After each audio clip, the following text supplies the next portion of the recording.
Ever wondered why the mind, when faced with adversity, conjures up a maze of reactions that are often baffling? Welcome to the intriguing world of defense mechanisms, the mind's invisible shields that protect us from emotional discomfort. The human mind is a marvel. When confronted with distressing situations, it employs a set of strategies known as defense mechanisms. These psychological maneuvers help us manage our feelings, thoughts, and behaviors, ensuring we maintain a sense of self-esteem and emotional stability. Let's delve into some of these defense mechanisms, shall we? First on the list, we have denial. Denial is the refusal to accept reality or facts, often employed when the truth is too hard to handle. Imagine someone who smokes regularly, yet insists they're not at risk of any health complications. That's denial in action. Next up, we have repression.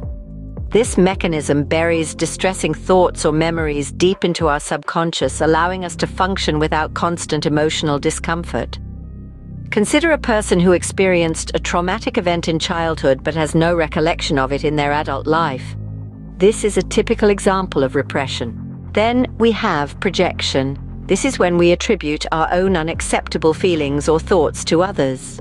If someone is feeling a strong dislike for a colleague, but insists it's the colleague who dislikes them, they're using projection. Rationalization is another common defense mechanism. It involves explaining away actions or feelings in a seemingly logical way to avoid the actual, often uncomfortable reason.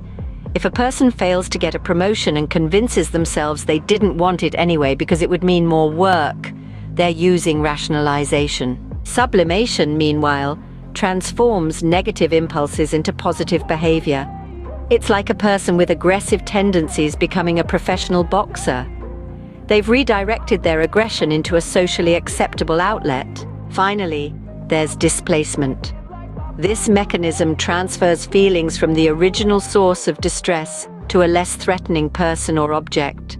A classic example is a person who, after an argument with their boss, goes home and takes their frustration out on their family. Each defense mechanism serves a purpose, helping us navigate the complexities of our emotions and interactions. They are the mind's way of maintaining our psychological equilibrium.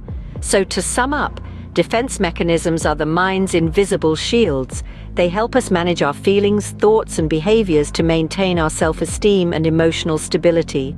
We explored several types of defense mechanisms, including denial, repression, projection, rationalization, sublimation, and displacement. Each of these mechanisms has its own unique way of helping us cope with distressing situations. Remember, defense mechanisms are not inherently bad. They can be valuable tools for managing emotional discomfort, but when overused or relied upon too heavily, they can obstruct personal growth and healthy relationships. The key is to understand them, recognize when they're at play, and use them judiciously. After all, the human mind is a marvel, and understanding it better is a journey worth taking.